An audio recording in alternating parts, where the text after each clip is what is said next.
صحابہ اکرام رضی اللہ تعالیٰ علیہ اجمعین کا طبقہ بھی ختم ہو گیا۔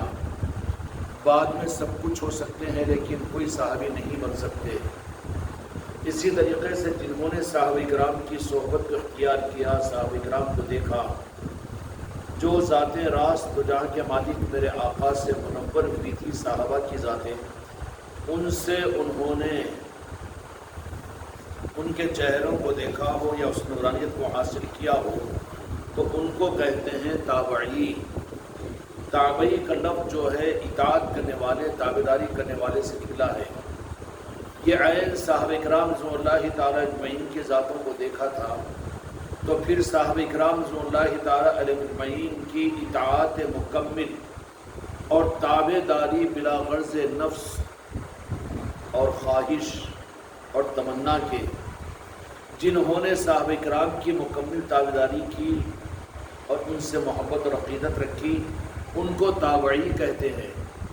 اب جنہوں نے نور نبوت کو صحابہ سے لیا وہ تابعی کہلائے، اور جو تابعین اکرام صحابہ اکرام سے نور نبوت کو حاصل کیا تو وہ نور پھر تبع تابعین کے اندر میں تابعین کے ذریعے سے منتقل ہوا ہے، اور یہی سلسلہ قیامت تک اہل طریقت کے اندر میں کہ جنہوں نے اپنے بڑوں کو دیکھا ہے ان کے بڑوں کا نظام ان میں منتقل ہوتا ہے، اور اسی طریقے سے نسبتیں منتقل ہوتی ہے، نور منتقل ہوتا چلا جاتا ہے، اور پھر منتقل ہوتے ہوتے قیامت تک یہ سلسلہ چلتا رہے گا۔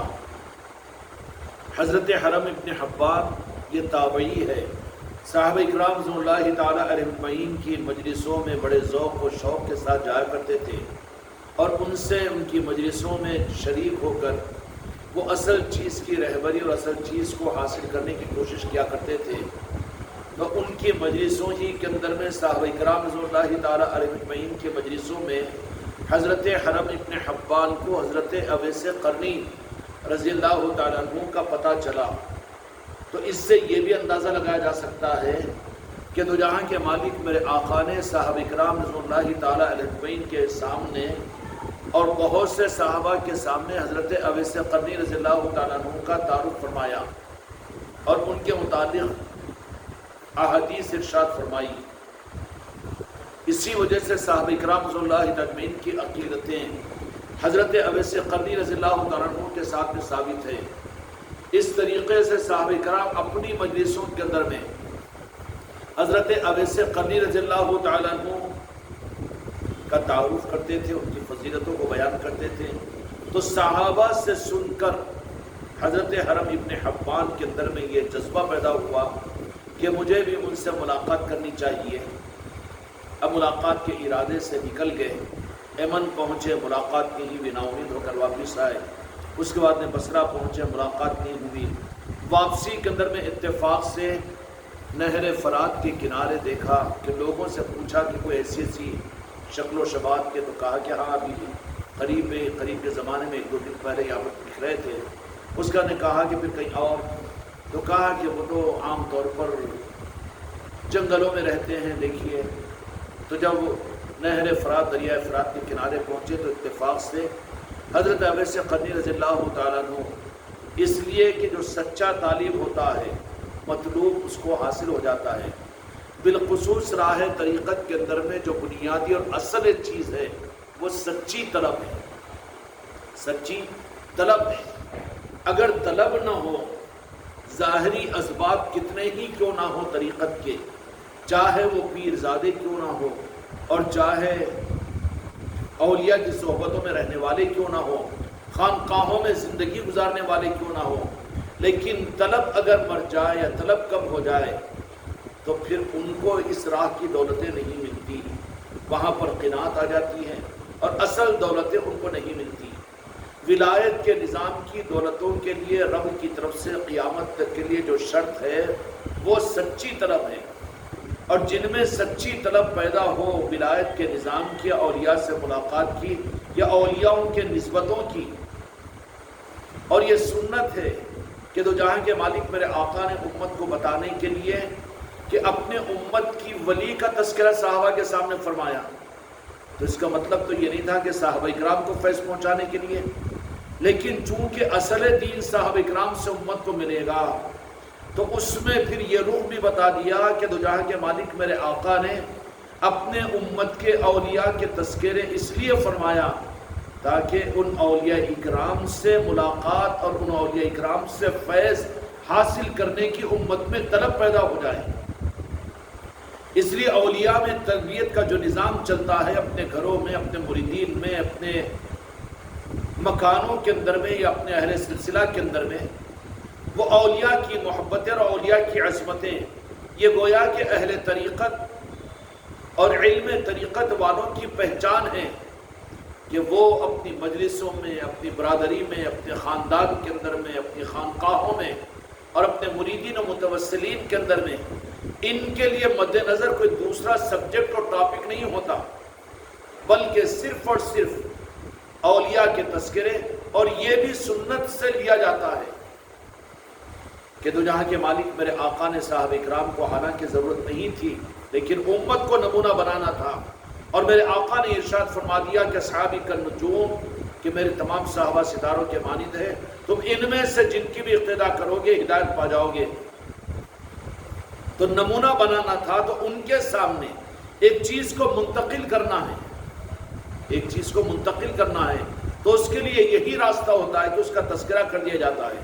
جیسے شریف باپ اگر ہو تو اپنی اولاد کی تربیت کرے گا کیا کہ بیٹا اپنے خاندان کی شرافتوں کو نظر میں رکھنا، کبھی اپنی خاندان کی شرافت پر دھکا آنے نہیں دینا، اور کبھی تمہارے باپ کی اوپر انگلی اٹھنے نہیں دینا، اور پھر مر جانا لیکن اپنے خاندانی اور اپنے باپ کی شرافت پر آنچ آنے نہیں دینا۔ یہ شریف لوگوں کا وتیرہ ہوتا ہے اور پھر ان کو یہ بات سمجھی جاتی ہے کہ ہم ایسے خاندان کے ہیں اور ایسے باپ کی تم اولاد ہو اور ایسے دادا کے تم پوتے ہو، یہ بتائی جاتی ہے یہ چیزیں، ان کو وصیت اور ان کی تربیت کی جاتی ہے۔ اسی طریقے سے تو جہاں کے مالک یہ رخ اپنے اولیاء کے بتانے کے لیے میرے آقا نے یہ بات، صحابہ اکرام سے دین منتقل ہونے والا تھا تو صحابہ کے سامنے تربیت کی بنیاد پر اپنے امت کے اولیاء کے تذکرے فرمائے۔ کیوں؟ وہ صحابہ کے فائدے کے لیے نہیں تھا، ورنہ پھر تمام صحابہ اکرام جا کر حضرت اویس قرنی رضی اللہ تعالیٰ عنہ سے ملاقات کرتے تھے۔ منشے مصطفیٰ یہ نہیں تھا، بلکہ اس منشے کو سند دینے کے لیے میرے آقا نے تو انتظام صرف یہ فرما دیا کہ وہ ذمہ داری حضرت عمر علی مشکل کشا علیہ السلام جو ولایت کے امام ہیں، سند دینے کے لیے حضرت اویس قرنی رضی اللہ تعالیٰ عنہ کے پاس پہنچے، اور حضرت عمر فاروق رضی اللہ تعالیٰ عنہ جن سے نظام شریعت دنیا میں قیامت تک چلے گا، ان کو دونوں کو یہ ذمہ داری عطا کی۔ تمام صحابہ کرام رضی اللہ عنہم کے لیے میرے آقا کی منشا نہیں تھی، ورنہ فضیلت اس درجے کے اندر میں کہ حضرت اویس قرنی کے ان فضائل کی وجہ سے یقینی بات ہے کہ تمام صحابہ کرام رضی اللہ تعالیٰ علیہ اجمعین کے اندر بھی خواہش اور جذبہ پیدا ہوا ہوگا، لیکن منشے مصطفیٰ یہ نہیں تھا۔ اس لیے منشے مصطفیٰ نہیں تھا تو پھر ان کی عظمتوں کو جاننے کے باوجود اپنے قدم کو صحابہ کرام نے نہیں ہٹایا، بلکہ جو ذمہ داری صحابہ پر اولیاء کے تعارف کی میرے آقا کے منشا کے مطابق میں تھی، اس کو پورا کرنے کے لیے ان سے جو دین کو معلوم کرنے کے لیے تابعین ان کی مجلسوں میں آتے تھے، اور جو میرے آقا کے ارشادات کے معلوم کرنے کے لیے تابعین ان کی مجلسوں میں آتے تھے، ان کے سامنے صحابہ کرام رضی اللہ تعالیٰ علیہ اجمعین نے تو جہاں کے مالک میرے آقا کی امت کے اولیاء کے جو تذکرے فرمائے ہیں، وہ صحابہ کرام نے تابعین کے سامنے، کیوں کہ اب آنے والا زمانہ جو ہوگا یہ سنت قرار دی گئی کہ اپنے اوپر کے اولیاء کے تذکروں سے اپنی مجلسوں کو گرم رکھا جائے، اپنی پہچان اپنے بڑوں کے تذکرے ان کی زبانوں پر ہو، ان کے دل و دماغ پر ہو، اور ان کے اعضاء و جوارح سے وہ ظاہر ہو رہے ہو۔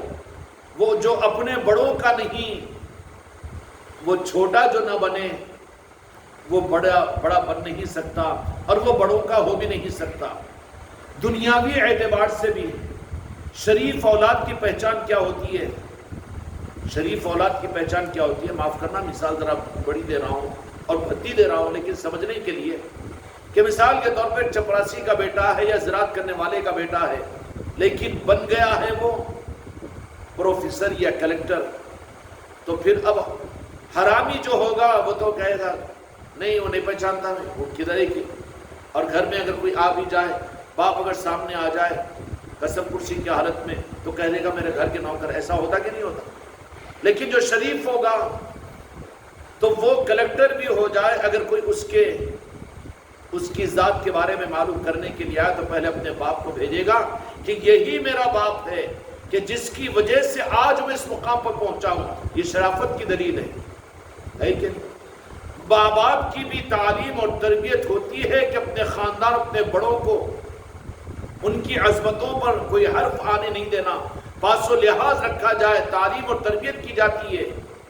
یہ تربیت کا ایک اہم عنصر ہے اہل طریقت میں بالخصوص، کہ عظمتیں بتائی جاتی ہیں اور اوپر کے اپنے لوگوں کی ان کی عظمتوں کو صرف بتایا اور سنایا اور سمجھایا نہیں جاتا، بلکہ وہ پیکر بن جاتے ہیں. کیا بن جاتے ہیں؟ بندر نواز کے سدراز رحمت و رضوان یہ ارشاد فرماتے ہیں کہ محبوب الہی نظام الدین اولیاء رحمت اللہ علیہ کے مرید تھے ان کے والد بزرگوار. تو گھر کے اندر میں اٹھتے بیٹھتے چلتے پھرتے صرف یا پیر نہیں ہوتا تھا، یا صرف مہینے کے ہفتے کے مجلس یا مہینے کی فاتحہ نہیں ہوتی تھی، بلکہ دستر پر بیٹھے ہوئے ہیں، رشتہ داروں کے ساتھ میں بیٹھے ہوئے ہیں. اپنے گھر کے اندر میں تذکرے ہوتے تو صرف اپنے پیر و مرشد کے. یہ تربیت کا نظام ہے، وفاداروں کی تربیت کا نظام یہ ہوتا ہے. زبردستی مسلط کیے جانے کا نظام نہیں ہوتا، بلکہ اس کی وجہ سے اولادوں کی تربیت ہوتی ہے.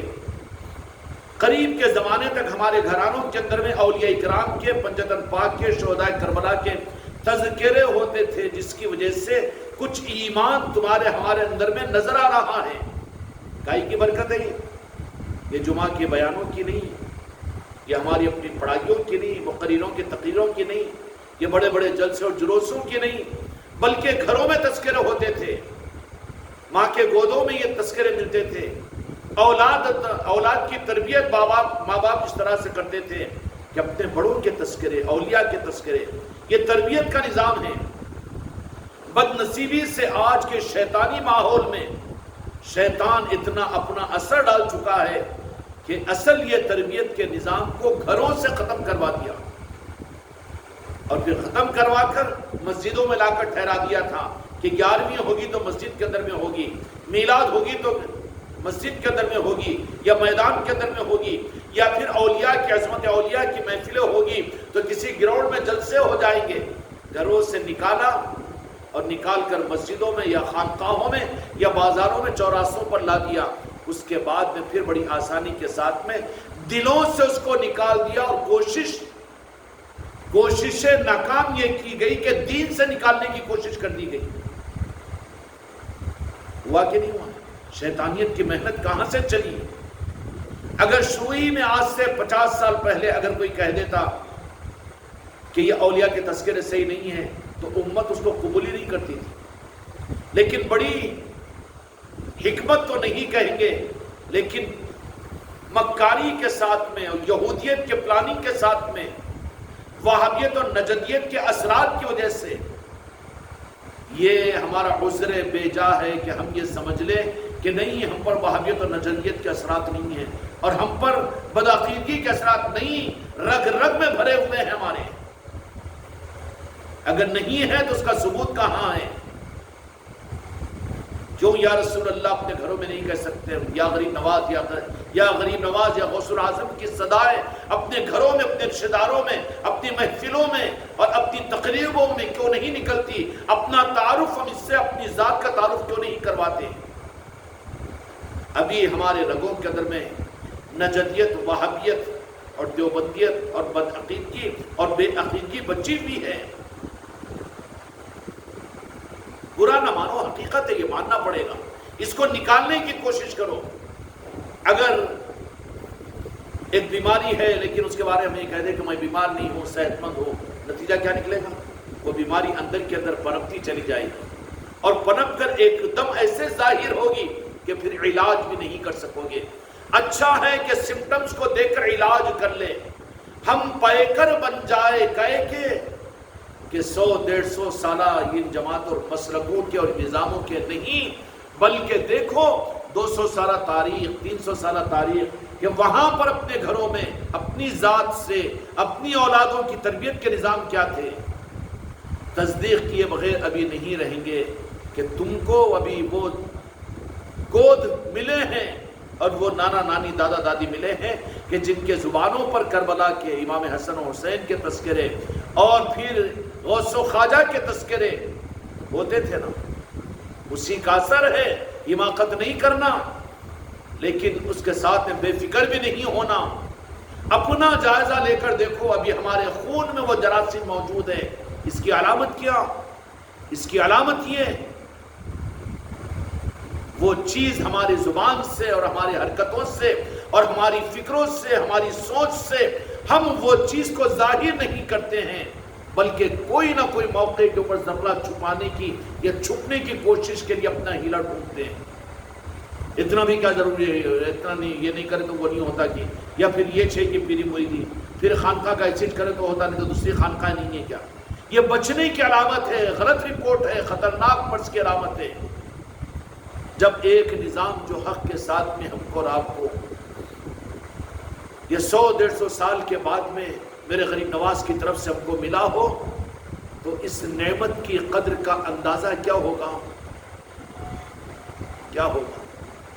مثال ایز ایگزامپل یہ سمجھ لیجیے، جیسے کوئی بیچارہ غریب کسان مزدور کہ دھوپ میں سکنے والا، پانی میں بھیگنے والا، مزدوری محنت کرنے والا، گھاس کاٹ کر زندگی گزارنے والا، لیکن قسمت سے اس کو اپنے گھر کے اندر میں کوئی دفینہ حاصل ہو جائے تو پھر اس کا انداز کیا ہوگا؟ اس کا انداز کتنی قدر کا ہوگا کہ نہیں؟ مصیبتوں کو دیکھ کر آیا ہے۔ میرے خلیفہ، میرے مریدوں، میرے مریدان، یہاں بے فکر نہیں ہونا، جتنا ہو رہا ہے بس اسی کے اوپر خوش ہو رہے ہو تو یہ تمہارے لیے ناکامی کی منزل ہے۔ تم کو یہ خزانہ ملا ہے، تمہارے ایک اوپر کی پشت یا تمہارے اپنا ماحول، تمہارے 20-25 سال پہلے کا ماحول، تمہاری مسجدوں کا ماحول اور تمہاری آبادیوں کا ماحول اب اس وقت میں تو بالکل اینٹی اور مخالفت کا ماحول ہے۔ اس میں یہ دولت تم کو خانقاہ محمدیہ اجمیری نصرتی کے صدقے میں ملی ہے اس چوکھٹ سے، تو پھر اس نعمت کے اظہار کے لیے چھپنا اور چھپانا نہیں بلکہ موقع دے کر ظاہر کرنا، یہ اس بات کی علامت اور دلیل ہوگی کہ واقعی اس نعمت کو نعمت غیر مترقبہ سمجھتا ہے۔ یہ اس کے بجائے ذہن عیاری میں اس کو اس طرف لے جائے۔ چشتی عنوان تو ڈال لیا ہوں، ماشاءاللہ مجلسوں میں تو چلے جاتا ہوں، خانقاہ سے میرا تعارف تو ہی ہے، لیکن اتنا کیا ضروری، اتنا کیا ضروری؟ یہ اندر کے مرض کی علامت ہے، کیونکہ دولت سے جب مل چکی ہے تو پھر آدمی اس دولت کے مل جانے کے بعد پھر وہ تو کوشش کرے گا۔ نیا لکھپتی ہوا تو اپنی لکھپتی پن بتانے کے چکر میں رہتا کہ نہیں؟ زیادہ ہی رہتا نا، انہیں تو زیادہ رہتا کہ نہیں؟ جو بیچارہ غریب اور مفلس تھا لیکن کسی طریقے سے اگر کہیں سے لکھپتی بڑا بن گیا ہے تو انہیں تو ہر قدم کے اوپر کوشش کرے گا اپنے لکھپتی پن کے بتانے کی، کرے گا کہ نہیں کرے گا؟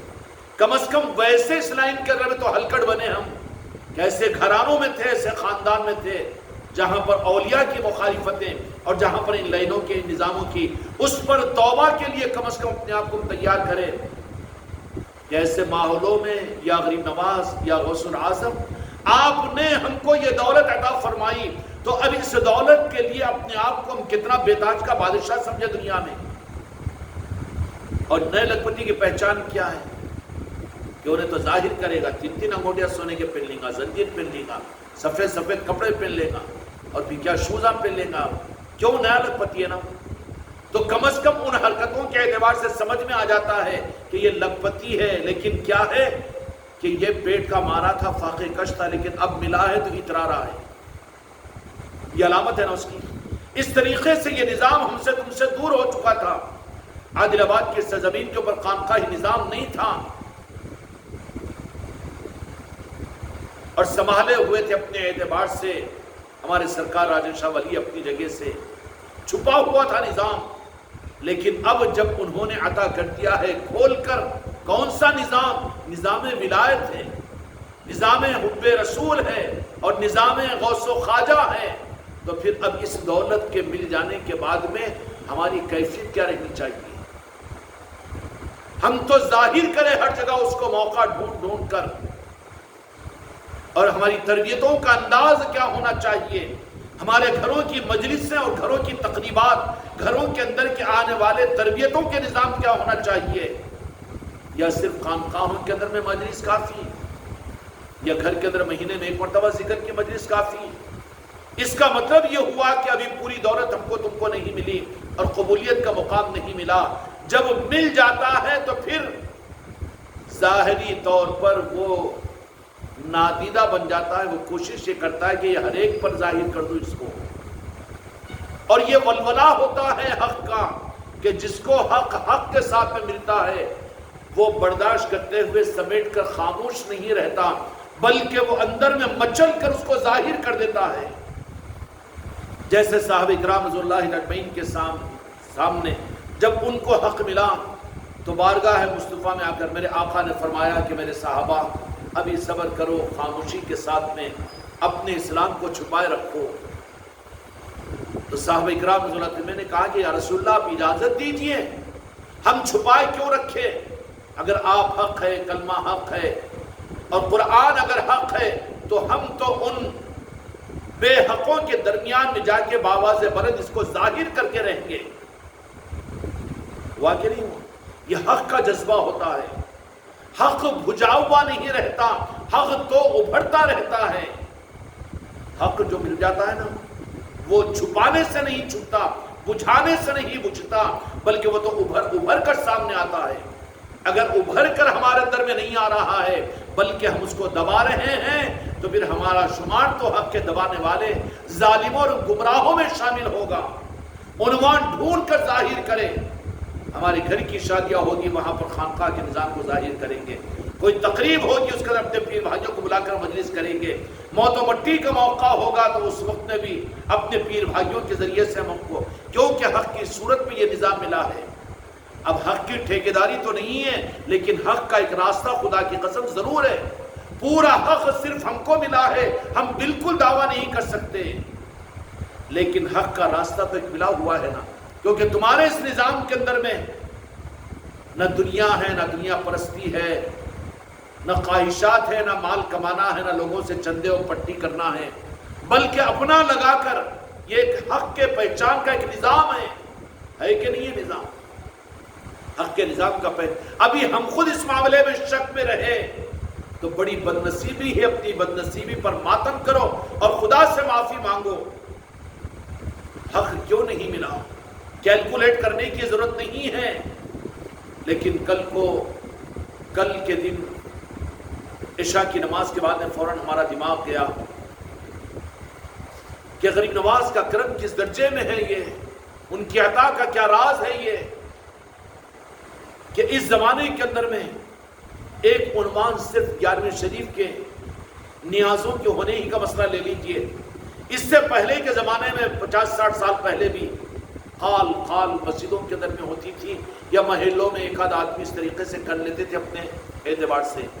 لیکن یہ اس خانقاہ کی نسبت کی وجہ سے غریب نواز نے اس نظام کو ظاہر کرنے کے لیے کیسا نظام بنایا کہ ایک دن کے اندر میں خانقاہ کے تحت میں ہونے والی 25 11ویں شریف کی محفلیں ہو رہی ہے.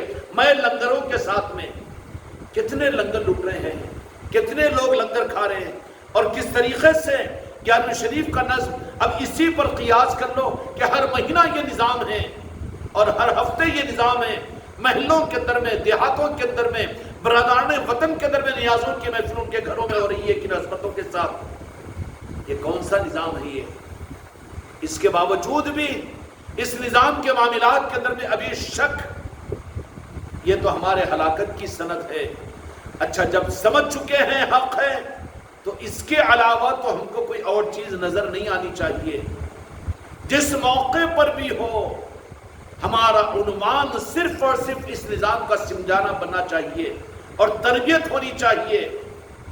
ہوٹل میں چائے پینے کے لیے چلے گئے، بیمار ہو گئے، ڈاکٹر کے پاس میں جا کر بیٹھے ہوئے ہیں، اور کسی کی میت میں چلے گئے ہوں، اور کسی کے کہیں پر بھی، اور کسی بس میں جا رہے ہو، کسی ٹرین میں جا رہے ہو، کسی آفس میں جا رہے ہو کسی دوستوں کے ساتھ میں، یا کسی آٹو میں اور رکشے میں بیٹھ کر جا رہے ہو، تب بھی حق اگر تمہارے اندر میں حق کے ساتھ میں آ چکا ہوگا تو اس کو آپ کا ٹینشن یہ ہوگا کہ اس کو سمجھانے کی کوشش کریں گے، کوئی موقع کو چھوڑیں گے نہیں، انتظار نہیں کریں گے کہ چلو اتوار کا دن آئے گا تو مرکزی مجلس اس وقت میں اس کو بلا لیں گے، نہیں۔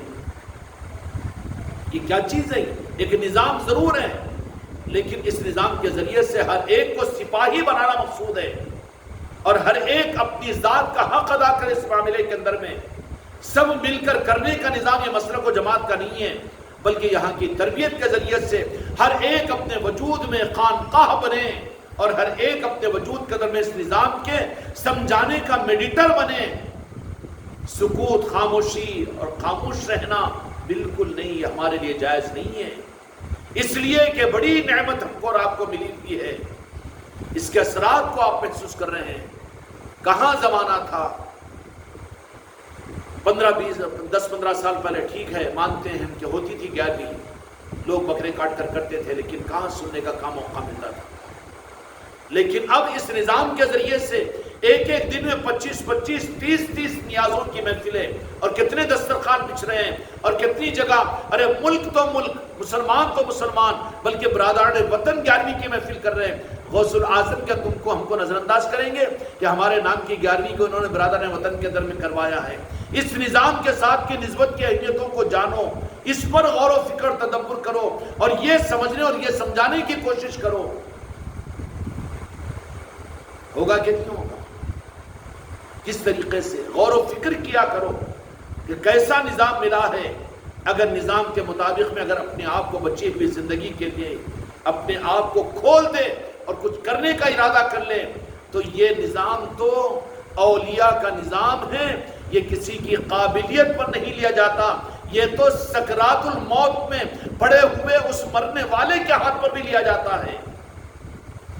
کوئی زبان نہ جانتا ہو کوئی بات نہیں، مکہ ہو اور پاگل اور مجنون دیوانہ کیوں نہ ہو، لیکن ولایت کا نظام چونکہ زندہ ہے اس کے ہاتھ پر بھی لیا جاتا ہے۔ لیا جاتا ہے کہ نہیں لیا جاتا؟ تو پھر ہم یہ سوچیں کہ ہم کو تو اردو آتی ہے، انگلش آتی ہے، تیلگو آتی ہے، اپنی دنیا کے لیے بگ بگ ہم کرتے ہیں، دنیا کماتے ہیں، دنیا خرچ کرتے ہیں، فیس کرتے ہیں بات، اس کے باوجود اس معاملات کے اندر میں نہیں انہوں کر لیتے ہیں۔ ارے بڑی محرومی کی بات ہے، بہت گمراہیت کی بات ہے۔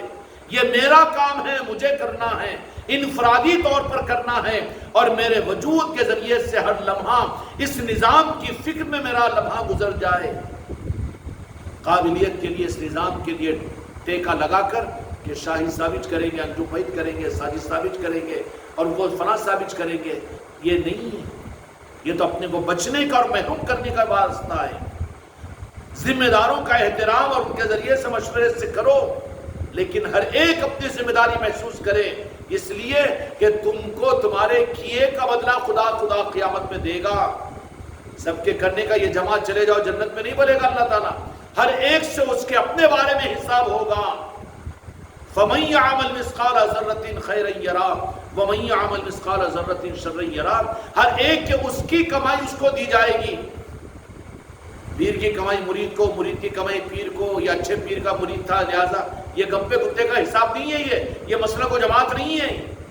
یہاں کی تربیت کا نظام اس کو لے کر ہر مرید، ہر سلسلے والا اپنے آپ کو اپنے وجود کے اندر میں ایک متحرک کر لے اور اپنے آپ کو تیار کرے کہ جو نعمت ہم کو ملی ہے یہ نعمت انسانوں کو کیسے مل جائے۔ سمجھ میں آ رہی یہ چیز ہے، اور اس نظام کے لیے قابلیت و صلاحیت، ارے بابا جن کو قابلیت و صلاحیت ہے نا وہ تو ڈرتے رہنا چاہیے، ذرا سا بھی اپنی صلاحیت اور قابلیت پر نظر آئی، میری وجہ سے ہو رہا، میرے پیسوں کی وجہ سے ہو رہا، میرے لاکھوں روپے کی وجہ سے ہو رہا، میرے بیان کی وجہ سے ہو رہا، میری نعت کی وجہ سے ہو رہا، کان پکڑ کر آٹے میں سے بال مشکل سے نکلتا ہے ویسا نظام سے نکال دیا جائے گا۔ ولایت کا نظام یہ تو صرف ان بزرگوں کے انتخاب پر ہے کہ وہ چاہے پتھروں سے اپنا کام لے لے۔ ولایت کا کام خصوصاً تمہارے عادل آباد کے قریب میں تاج الاولیاء کی ذات کو تو جانتے ہو نا، زندگی بھر بیان کرے، وہ تقریر کرے، نعتیں پڑھے، منقبتیں پڑھے، یا پھر اپنے پیر کو بلا کے بیان کروائے، یہ سب اپنی جگہ ہیں، محبتیں ہیں، کہ حضرت آپ آئیے ہمارے گھر کو بھی، ہماری مجلس میں بھی. میرے بچوں کے اندر میں یہ بات نہیں ہے. رہتی ہے محبت اپنی جگہ ہے، لیکن نظام کو پیر کا محتاج مت بناؤ. اور نظام کے معاملات کے اندر میں کہ فلاں کی ذات ہی ہو تو ہے. جو یہ سمجھے گا وہ گمراہ ہو رہا ہے، چاہے پیر ہو کہ خلیفہ ہو. یہ میری وجہ سے ہی ہو سکتا ہے. اس کفر کو کاٹو، اپنے وجود سے نہیں ہو سکتا. یہ تو میرے آقاؤں کے چاہنے پر ہوگا. اب وہ کام لینے پر آتے ہیں ولایت کے نظام کو، تو پھر کس طریقے سے اکثر اولیاء کے نظام کے اندر میں ولایت کے نظام کے چلانے کے لیے سنت اولیاء کی یہ رہی ہے کہ قابلیت والوں کو کم استعمال کیا. جو نظروں سے گرے ہوئے غیر قابلیت تھے، مکے تھے، بہرے تھے یا مجذوب تھے، ولایت کا نظام چلا کہ نہیں چلا تاج الاولیاء سے؟ کون سا بیان کرواتے تھے؟ اب کیا بیانوں پہ نظر آ رہی ہے؟ کیا کہ نہیں لوگ آئیں گے مجلس میں جمع ہوں گے تو ہم ان کو سمجھائیں گے پاگل کے بچے ادھر کیوں آ گیا تو مسلک و جماعت کے رنگ والا ہے. یہ ولایت کے نظام کے لین کا بھی تم پہ رنگ نہیں چڑھا. اگر رنگ چڑھ جاتا تو آتے جاتے ہوئے بھی تو اس نظام کو، تو اس خوشبو کو بانٹنے والا بن جاتا. اب تو تیری گمراہیت ہے، اپنی قابلیت پر نظر نہیں. وہاں پر آئیں گے تو سلیقے سے سمجھائیں گے، لنگر کھلائیں گے، اس کو ماں بتائیں گے، وہاں پر حضرت کا بیان سنے گا. ارے ارے ارے کدھر بھٹک رہا ہے تیرا کیا حق ادا ہو رہا ہے؟ اپنی دنیا کے لیے حضرت پر ڈیپینڈ نہیں کر دیتا کہ حضرت کی جا کر دکان کھولنا یا حضرت کی جا کر کما کے لا کے مجھے دینا تو میں کھاتا ہوں. وہاں تو خود کو اپنی ذات کو استعمال کرتا ہے. اور ان نظاموں کے اندر میں ڈیپینڈ اگر ذمہ داروں پر کر دے تو یہ تو کام چور ہے یہ، اور یہ تو اپنی ذمہ داریوں کو پورا کرنے والا نہیں ہے، بچنے والا ہے، مجرم ہے یہ تو. اس لیے میرے بچوں، ولایت کے نظام کے لیے کوئی قابلیت شرط نہیں ہے، بلکہ تاج الاولیاء کو جو مجذوب تھے یہ بھی نظام ہوتا ہے. نہ تاج الاولیاء نے اپنے پیر مرشد کو بلا کر بیانات کروائے، نہ بظاہر بڑی خانقاہوں کی تعمیر کروائی، اور نہ کوئی مستقل، بلکہ جذب کی کیفیت میں اپنی جگہ بیٹھے رہے. اور جو آ گیا اپنے سادے سیدھے الفاظ ہی کے اندر میں اس کو معرفت کا پیمانہ پلا دیا، عشق رسول اور حب رسول کا جام اس کے گلے میں ڈال دیا، اتار دیا. عطا کیا کہ نہیں کیا؟ اس لیے خانقاہ محمدیہ اجمیری نصرتی کے بچوں، تم گمراہ نہیں ہونا. ایک نظام ہم تم کو دیے ہیں، دینی اجتماعات کی صورت میں ہو یا محفلوں کی صورت میں ہو یا ذکر کی مجلسوں کی صورت میں ہو. یہ ابتدا ہے، یہ منیمم ہے، اس کو میکسیمم مت سمجھو.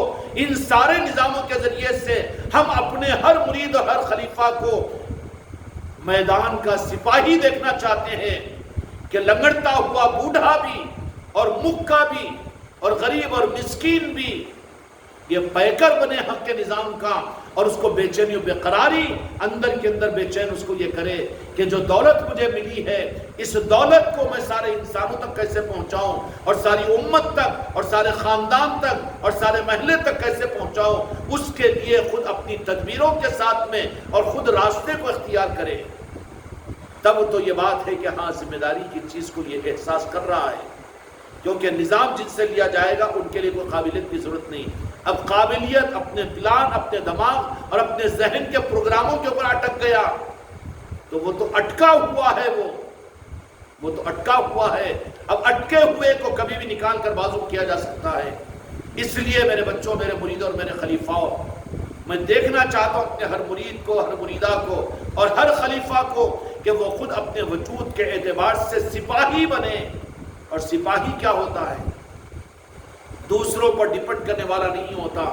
جو دوسروں پر ڈیپینڈ کرنے والا ہے اس سپاہی کو تو الگ کر دیا جاتا ہے کہ یہ کدھر آ گیا بیٹا بزدل، دوسروں کے کاندھے پر یہ بندوق رکھ رہا ہے، چلو بزدل ہے یہ تو. بلکہ ہر ایک سپاہی خانقاہ محمدیہ اجمیری نصرتی کا نظام ان سپاہیوں کے وجود میں لانے کا اور اس کے ٹریننگ کے نظام کا نام خانقاہ محمدیہ اجمیری نصرتی ہے. اگر یہاں پر آنے کے بعد میں خالی مجلسوں کے حد تک گمسم اور پھر لنگروں کے حد تک اپنی جو کلیے اسی کے اوپر باقی اپنی صلاحیت اور اپنی قابلیت اور اپنے وجود کے ساتھ میں اگر اس نظام کے متعلق اپنی انفرادی زندگی کے اندر میں اگر ہم اپنے آپ کو حرکت میں نہیں لائے تو تم بے برکت ہے اس نظام کے اندر میں. کیوں کہ یہ طریقہ رہا ہے کہ ولایت کا نظام گھروں میں بھی وہی تذکرے، بازاروں میں وہی تذکرے،